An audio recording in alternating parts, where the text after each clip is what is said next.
Human mind and innovation is a subject, a very important subject that for Walter Isaacson has been quite important in these very last years especially. So that's why I'm gonna give the floor to him to introduce our conversation tonight.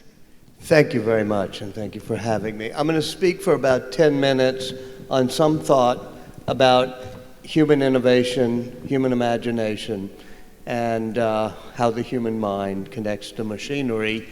And then I hope we'll have a good discussion. This is a great place to do such a discussion because the age of ingenuity, the age of connecting humans to machines, really began in some ways, if you had to pick one date, it would be about 500 years ago here in the city of Milan. It's when Leonardo da Vinci is coming up from Florence, and he writes a letter to Ludovico Sforza, the future Duke of Milan, saying, and it's an 11-paragraph letter, and the first 9.5 paragraphs talk about machinery, technology, waterworks, all the type of engineering and technology he can do for the city, the redesign of cities, the type of things we've been talking about today. And it's rather amusing to those of us who look back on Leonardo, because it's only in the last paragraph does he say, I can also do sculpting as well as any man, and I can also paint. And this afternoon, we were looking at some of the Codex Atlanticus that's here, and you look at Leonardo dealing with optics, the eye, dissecting the human eye, also looking at rays of light and how they work, and at the very same time painting the Last Supper, a beautiful study of perspective. He does it by being able to connect the science of optics, the science of light waves, and the beauty of the painting, so that he's able to do almost a trick, multiple perspective, as you walk through that room and look at the painting. Likewise, when he's in Milan, he starts dissecting human cadavers, here, Pavia, other places, doing it, and one of the things in the Codex is a drawing of every muscle and every nerve of the human face. And as he's doing it, he's spending years here perfecting the smile on the Mona Lisa. So it's that unbelievable connection between science, technology, engineering on the one hand, and art and humanities on the other, that to me is the wellspring of human imagination, human innovation, and ingenuity, as we're talking about. You can see that happen also at the beginning of the computer age. The beginning of the computer age, perhaps if you want to pick a time it began, was in the 1830s, when Ada Lovelace, who was the daughter of Lord Byron, decided to figure out how punch cards could help numerical machines do anything, not just numbers. She had been traveling around the Midlands of England and looked at how punch cards were instructing the new mechanical looms to make beautiful patterns. And she comes up with the concept that those same punch cards can help instruct a machine that her friend Charles Babbage was building that was a numerical calculator. And she publishes a paper, which was unusual for women in the 1830s, in a scientific journal, saying with punch cards, the analytical engine, which was the name of Babbage's machine, will be able to do anything, not just numbers, but it will be able to deal with anything that can be noted in symbols, words, music, patterns, art. In other words, she envisions the general purpose computer. As I said, her father was Lord Byron, a romantic poet. Her mother was a mathematician who was not particularly fond of Lord Byron by the time Ada was growing up. And so had Ada tutored mainly in mathematics, as if studying math would be an antidote to being romantic or being a poet. But Ada believed that the connection of what she called poetical science, the humanities and technology, was the key to innovation and human ingenuity. In fact, she said machines will soon be able to do everything except think. They'll never originate thought or have their own imagination.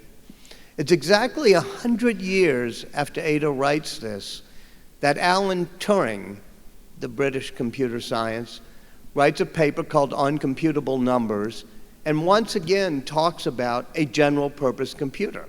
He had studied Ada Lovelace. He goes to Bletchley Park and uses that machine to break the German Enigma code.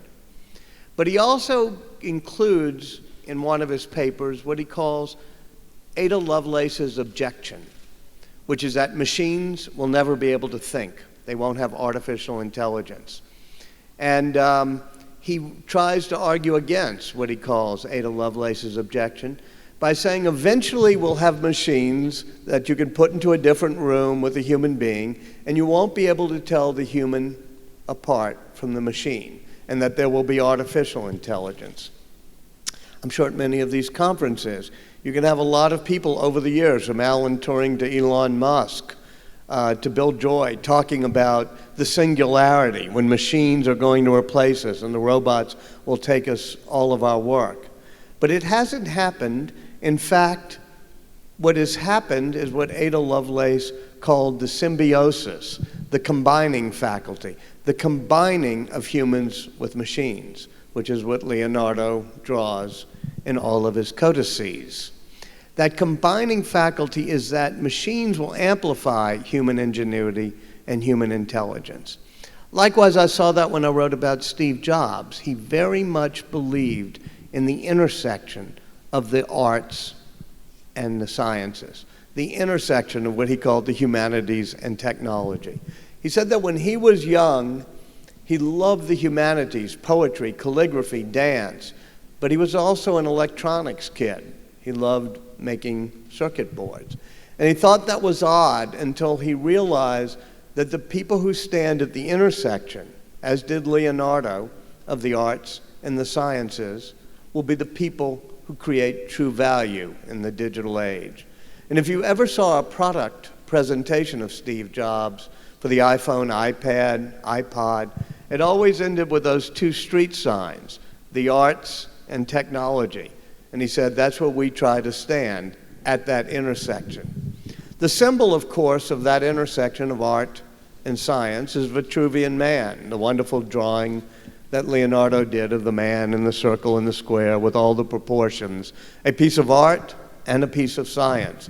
He did it while traveling here from Milan with his friend, a mathematician, and as he was living here, he did that drawing. That really is the symbol we all use for that intersection that creates human ingenuity.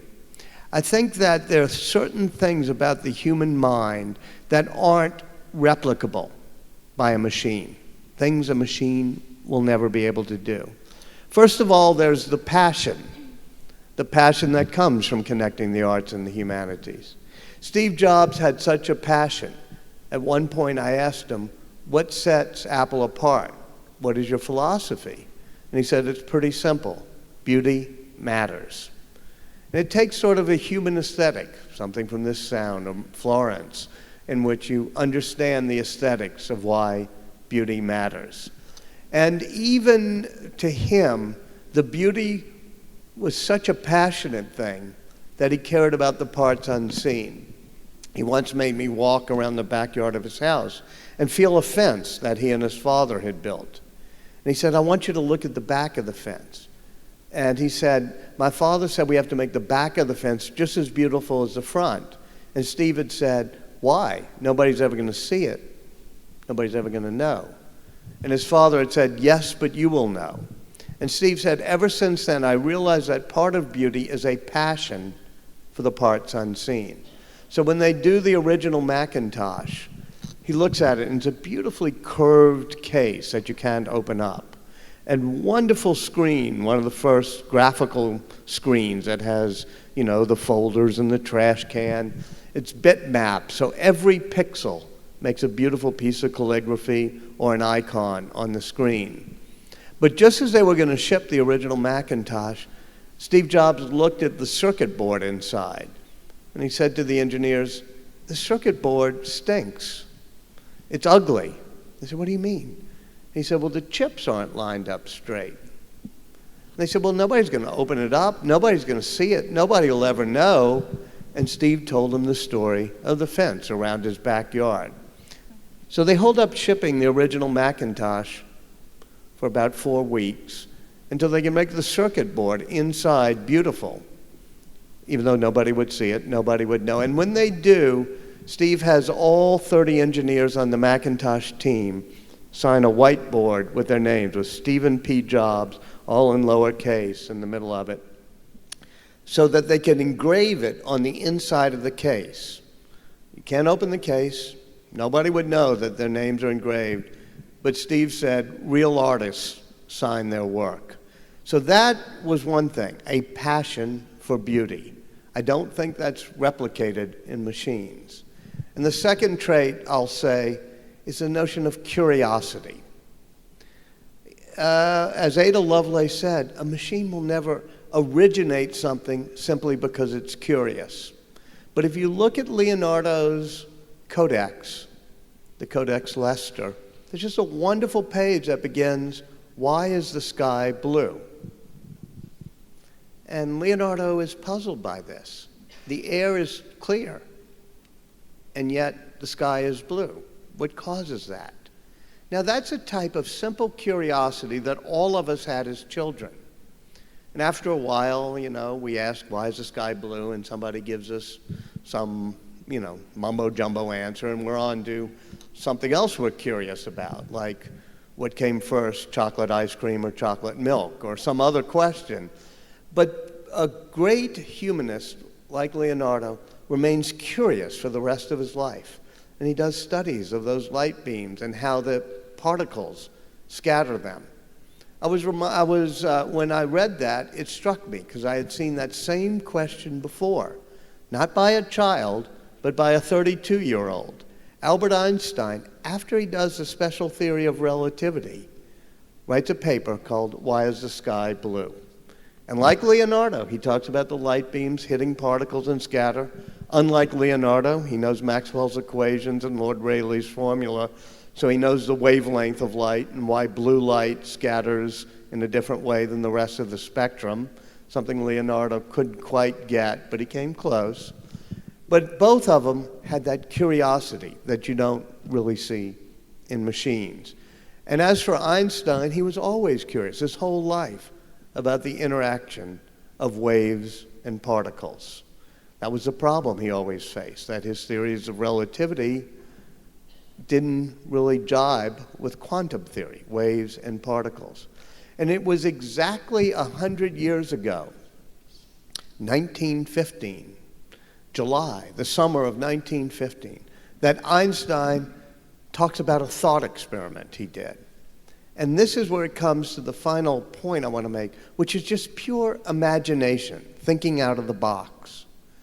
Because Einstein, the tale is, he's looking out of his office in the patent office and sees a painter on a roof who falls. I think like the apple of Newton and the Leaning Tower of Pisa of Galileo, it's somewhat apocryphal, because I think even Einstein would not be thinking of gravity if he's watching somebody fall from a roof.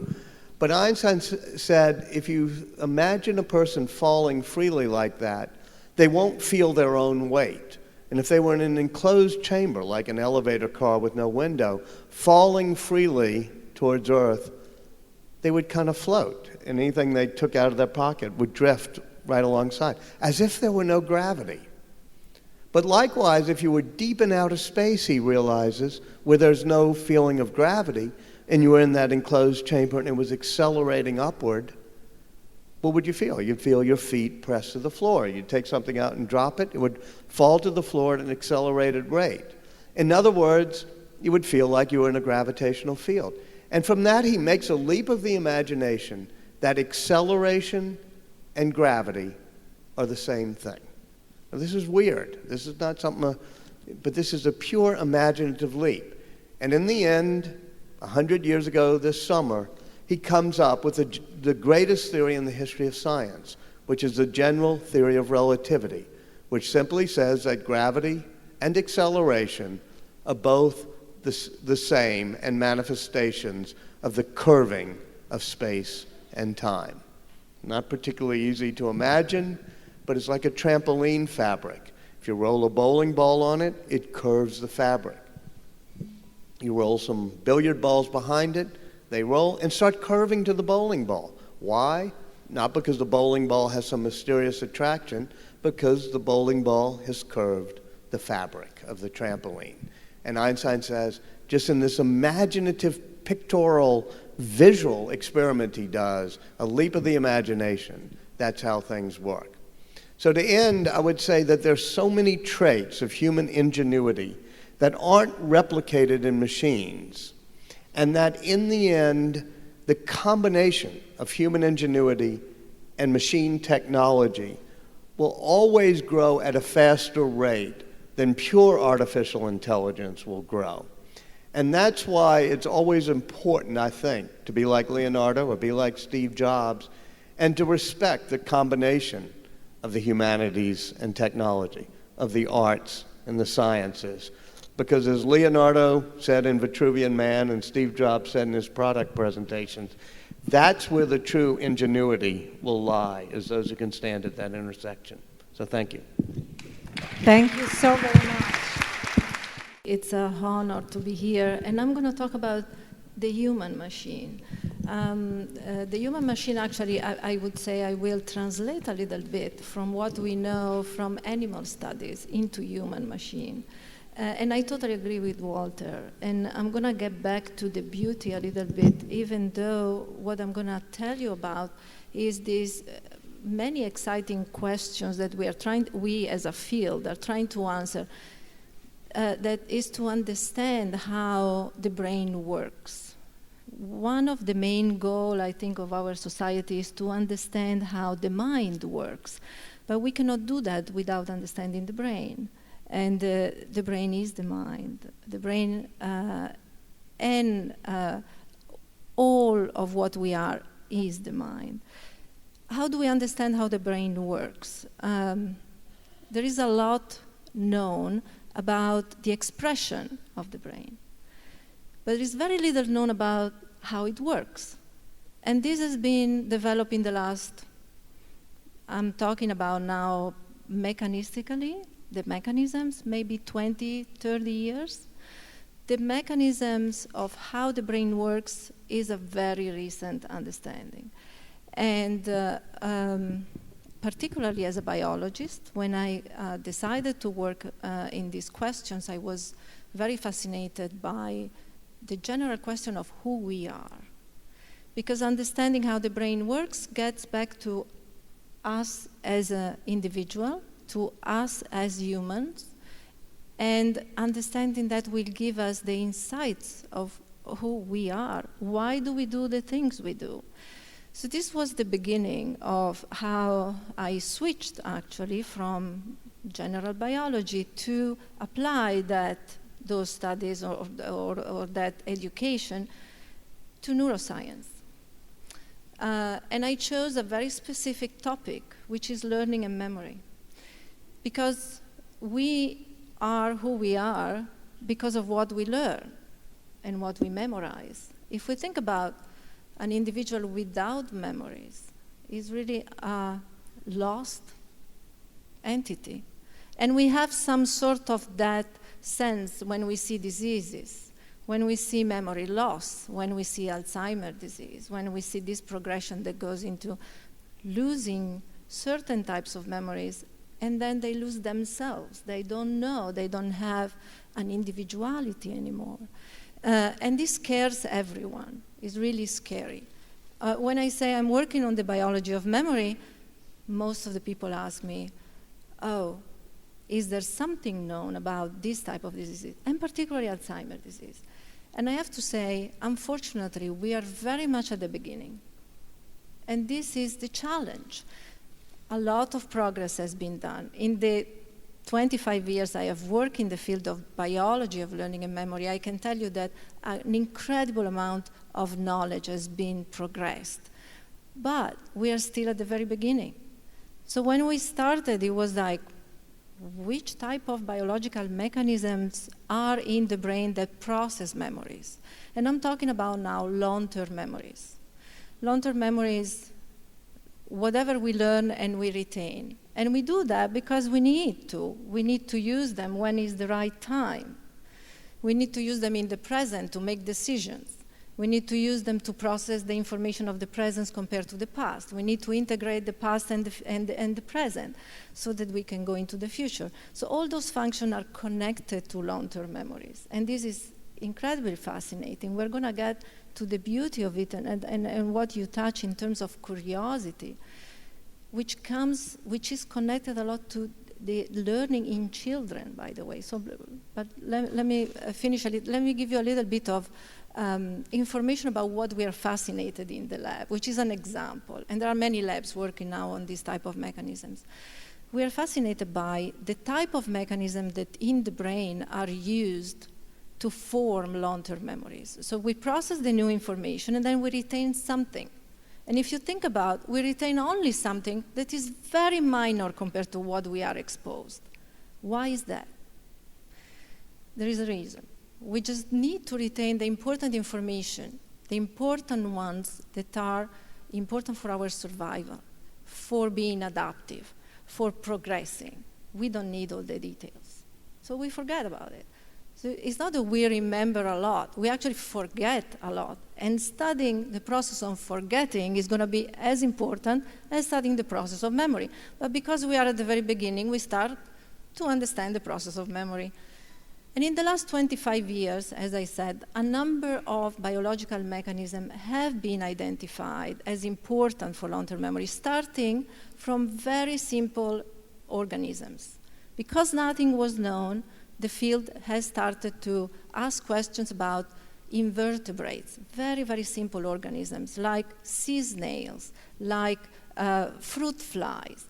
And then from that knowledge, walk to more complex organisms. And now we are studying mammalian systems, which are obviously closer to humans, with the idea then to really identify the mechanism of human memory. But we have a long way to go. But what do we know? We know that selecting this information that become long-term memory requires emotions. Curiosity is based on emotions. They say, this is beautiful. That's an emotional. It's an internalization of something that to them is beautiful. Long-term memories require emotions, require motivation. Without emotion, there is no long-term memory. This impact into the regulation of the stress system. So a little bit of stress, we can call it stress, is motivation, is emotion, is positive emotion, is key for long-term memories. Too much of it is not good. Too much of it is pathology. So by identifying the mechanisms of long-term memories in different association with emotions, we will be able, hopefully, I'm actually pretty sure we will be able to understand how long-term memories are formed and stored and how memories are connected to pathologies. For example, post-traumatic stress disorder is one pathology that now is very much important because too much stress or traumas lead to psychopathologies, and one is post-traumatic stress disorder.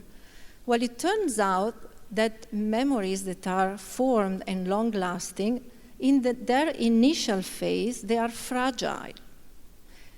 And they are fragile for a limited temporal window. And then they become stable and insensitive to interferences.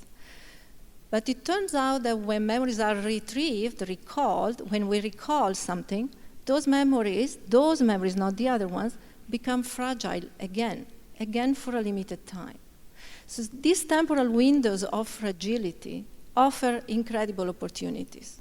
Clearly, we don't know when we learn something new. We cannot predict. We don't have prediction. But we can actually control memory retrieval, memory recalls. And we can use those temporal windows to increase memories, to decrease memories, if we know the mechanisms. So going into these studies, for example, in our lab, we have identified some of these mechanisms that really can boost the memories tremendously. But working on the recall of memory, we can also decrease memories of pathologies, memories of traumas, that can lead to pathological manifestation, to symptoms. One is post-traumatic stress disorder, the other is addiction. Addicts relapse because they recall the effect of the drug. So weakening those memories actually will be an important tool for clinical applications. And I'm going to make the last point because I don't want to continue forever. But this is one last point that we are so intrigued about. Studying memory recall retrievals, I started to think about traumas, normal life, psychotherapy. Why recalling memory is so important in changing the context of those memories. And I started thinking about how do memory of children work? So there is a phase during development that is known as infantile amnesia, which relates to the first few years in humans, and obviously first few weeks in animals, depending on the animal models, in which the experiences are not put into long-term memories. There is a short-term memory, there is a memory of the event, but they're very quickly lost. So we, in general, don't have memories of our experiences that happened to us before the age of 3, by and large. So before the age of 3, that's the period of infantile amnesia. Well, we are studying the biological mechanism of infantile amnesia, and what we see that those experiences, in fact, are quickly lost, but if we give some reminder later on to these animals, the memories come back strongly and very long-lasting. So those traces, those memories are actually stored somewhere and influence the behavior later on, which is a lot connected to what we experience as children and who we are, who we become. All our experiences are really guiding and shaping our brain, and this is the way we learn to respond throughout our life. That's not to say that it is not possible to change. Every experience changes the brain. But is to say that conditioning, whatever we are subject to in experience, and multiple times, so growing up in a certain setting, is certainly shaping the brain, is going to be a major player into who we are. So I would argue that Steve Jobs really connected to that fence because of his connection with the father. And I'm going to stop there. That's I think we are living in incredible times in terms of technology. So you will probably read every other day, if not every day, that internet has completely changed our lives, right? This is business as usual now. Every day there is an article on, startups and phones and artificial intelligence and so on. Let me tell you, it's not untrue. So of course it is true. For example, you know that you have an object probably in your purse or pocket, this one. This is the first thing you touch in the morning. This is the last thing you touch in the evening. And do you know how many times do you look at it every day? Anybody want to guess how many times? Average. 150 times. So it is the most intimate piece of object that we have in life. And it didn't exist only 15 years ago. So it is true that internet and technology has changed our life. But if it has changed it so much in the last 15 years, can anyone here imagine what will happen in the next 15 years? It will be just mind-blowing. It's amazing. We have never been so close to artificial intelligence, although we can say where it will go and where the human side of the equation will be. But for sure, I can tell you that we have never been so close. Let me give you some numbers, some elements of thinking. Number one, the number of devices, so proliferation of these kind of things. 2015, this year, we're going to have in the world sold 350 million personal computers. You know that. 320 million tablets, and 1.5 billion of smartphones. which is huge. It's another order of magnitude. It's huge. We can multiply this in the next years, and it will become 3 billion objects in 2020. So 3 billion objects solved. When we do the calculation of what it means in terms of new object to some people, like in development countries, and refresh for us that we are a developed country, this means that in 2020, so only 5 years from now, the human population will be around 7 billion something. We're going to have 20 billion objects. So we're going to own, in average, 3 elements, 3 objects.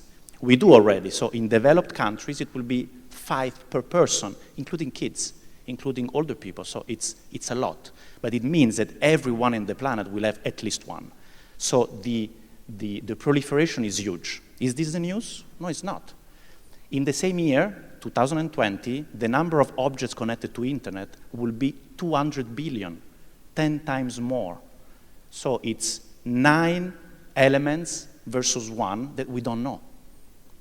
So some of them will be still things that we buy, like a brass, a band, or shoes that have a sensor inside, and so on and so on. But most of it will be elements that are objects that today don't have a life, but tomorrow they will.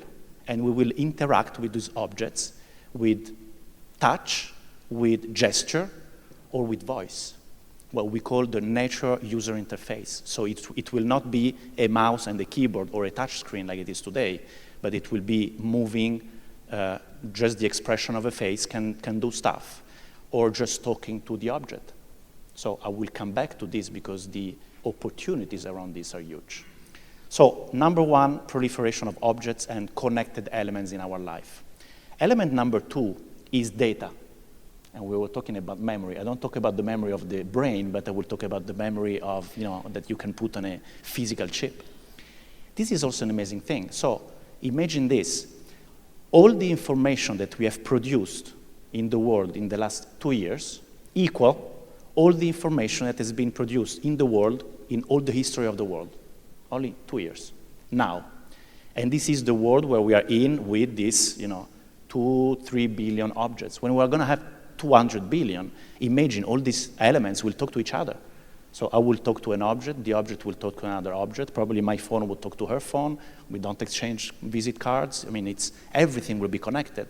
So the production of information will probably double, every year, in just a year from now, and then every 6 months, then every month.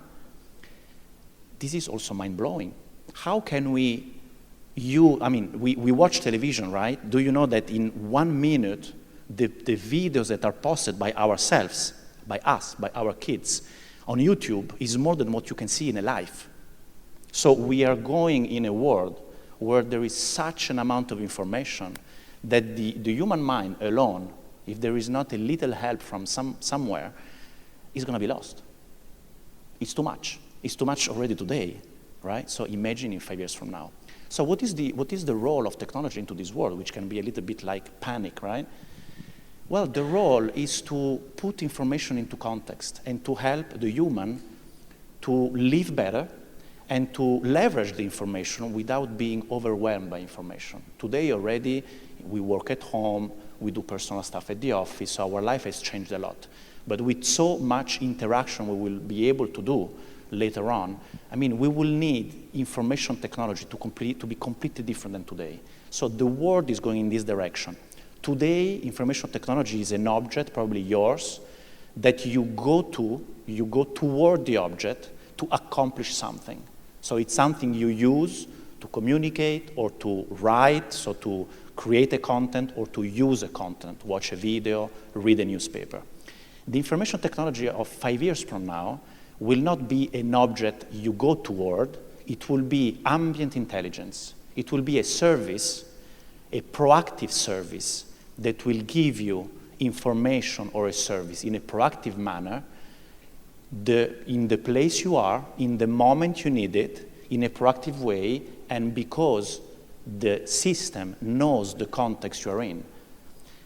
It seems a little bit, overwhelming. So let me give some example. Digital assistant is already doing this now. You don't know it, but actually it is doing it right now. So we have Cortana on Windows Phone, there is Siri on iPhone, there is Google now. All these personal assistants are looking at information that you are giving them, actually, your calendar, your mails, your search, things you have been discussing with people tomorrow, and so on and so on. And they store it somewhere, and then they have information about the city, about the traffic, about whatever is happening. Cortana knows where you live. After 3 days, you install it on the phone. After the third day, she will say, Carlo, do you live here? And when you go to the office, she will say, Carlo, do you work here? So she knows a lot. But the intent is that she's going to provide me with a service, which is, Carlo, if you want to be at dinner at 9 in that city, you need to leave now because there is traffic outside. So going forward, this will be the role of information systems. It will be to provide a service, contextualized to the person, very personal, right in time. This is huge in terms of possibility to solve the equation of all the inequalities, all the problems that the beautiful human mind has still not solved. We still live in a world where richness is not equal, education is not equal, opportunities are not equal. So tomorrow, we can solve these issues for the planet. Imagine, for example, a person who's having a health problem in a house, and he or she is alone. Today, nothing happened. So probably there will be a big problem for that person.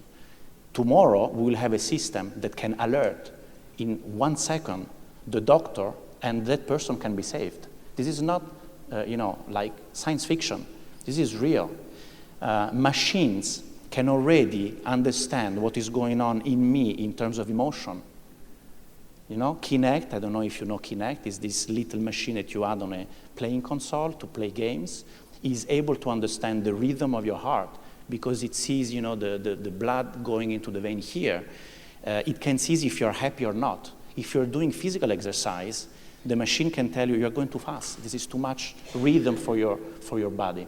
So the amazing thing of technology is that this amount of information that can seem overwhelming, if it is well used, if it is used in the boundaries of security, privacy, and everything we care about, can be a fantastic tool. It's a lever, actually, to empower humans more and make the planet a better place for living. Let me just ask you, thank you. Let me just ask you, are you studying what kind of impact this is going to have on human curiosity, on human mind? Is it affecting it in some ways? Are you going to be so lazy that we're not going to develop any kind of curiosity because our smartphone is telling us? It's a great question. I just have one element of answer, which is, let's say, a little bit scientific, but then I will submit to Cristina for scientific validation. Microsoft Canada has just issued a study with 15 years difference in the work they've done to study the level of concentration, the average level of concentration of the human mind. So, specific setup, a test is the same age of the people, the same situation, and so on and so on.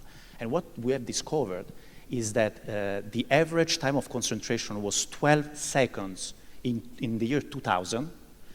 In 2015, it went down to 8 seconds. It's amazing. So -4, it's a lot.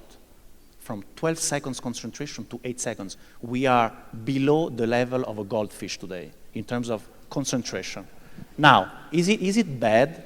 I don't know. I'm not in ethical studies and so on and so on. I don't know if it is bad or good. What I'm saying is technology is allowing us to do many things in parallel, more things. Kids today, the way they study is very different than what we did. So they are constantly doing 3 things at the same time. But they are also learning much faster than we did. And they know sometimes they know more when they're at school today, which is another problem in terms of education system. Kids, sometimes they know more than their professor in a teaching room because they can do so many things in parallel at home and at school that they learn faster. So for sure, it is changing the way our mind is working. I will go back to Walter on this in a second, but before, let me just ask Cristina, because there was a question from the audience. So let me remind that this event, which is organized by Aspen, is in the context of the week of Women Week at the Expo. So the question from the audience was, tell us in brief if women's mind is different from men's one. In brief. Yeah, you got something like 30 seconds? Yes, well, let me give you the answer right away. Yes, it's different, but also many other things are not. Obviously, the major abilities to deal with whatever is protecting ourselves from danger, reproducing ourselves, and finding the sources for survival, those are present in men and women. So we cannot say, are men and women different in intelligence, in abilities? No, but they use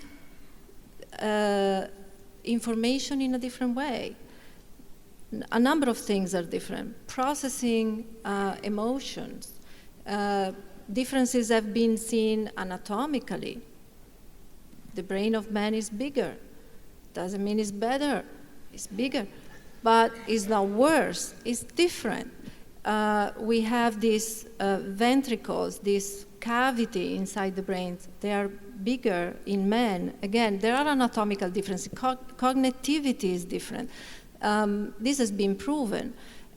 We know hormones work a lot on the brain and the expression of the brain. So clearly there are differences. Women use different strategies, process information in a different way. They are more adapted in social interactions or social processing or emotional processing, understanding what's going on in an emotional setting. Men are more adapted for goal-oriented actions. We know that, and this is true actually in animal models as well. So we can study those differences. But as we were discussing today at the expo, science and experiments are done more on men or male models, even in animal models, and much less in female. There are reasons for that. They said today, you know what the reason was when we asked why? They said, because women are more messy. This is what they said. Well, this messiness is about hormonal regulation. So it's not messiness, it's adding a level of complexity for this type of functions. For example, memory is the same, which is also modulated by hormones and the hormonal cycles. So sophisticated, what does which is it different. mean? Sophisticated. We're not messy, we're sophisticated. When we study the biology of it, we need to add different types of regulation through hormones. It's not messy. It's just we need to really design these studies in a different way, start and doing them. It's going to be multiplying the cost of it, but it's going to give us the answers for the differences between how to process information, who we are in terms of women and men. So it's very important, including diseases, obviously. Okay, so after this journey through human mind and technology, let me be back to you. And my little question was, okay, he explained to us the problem of concentration decreasing. So let's imagine Leonardo da Vinci in 2015. How would he react? Would he be the same genius? What kind of genius he could develop? One of Leonardo's problems was he did have an attention deficit problem, and as soon as he tried to master something, he'd move on instead of finishing the painting or the design.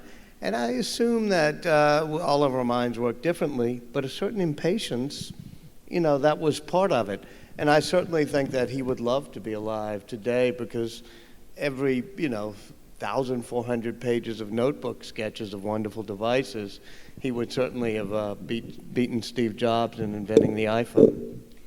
Okay, so let's move to the conclusion on this, Walter, because I think that we tried to summarize what you told us at the beginning. So this combination, how you see the future of this combination, which is going to be the limit of it? Do you ever try to figure out where we're going? Yeah, I do think that the future has some major trends happening. One is big data and the necessity to analyze big data. And this is something machines do particularly well, but seeing patterns and extrapolating patterns is something humans do particularly well. So between mobile, the Internet of Things, big data, and data analytics, you'll see some changes happening. But all of the data points we have so far is that, we're keeping up with our technology. We're having a very, very, people say, well, creativity may be declining because of this. We're having a burst of creativity that unlike anything the world's ever seen. It's not like, with all due respect, we're being inundated by data. It's amazing how well we're keeping up with data, how well we're keeping up with information, and how people are inventing, Ubers and all sorts of things you wouldn't have thought of 6 years ago. So I'm very optimistic about it. Very optimistic about it. It's the perfect conclusion for our conversation that could go on for centuries, I'm afraid. So let's try to stop here for the second. Thanks to Walter Isaacson, thanks to Carlo Purassanta, and thank you all of you.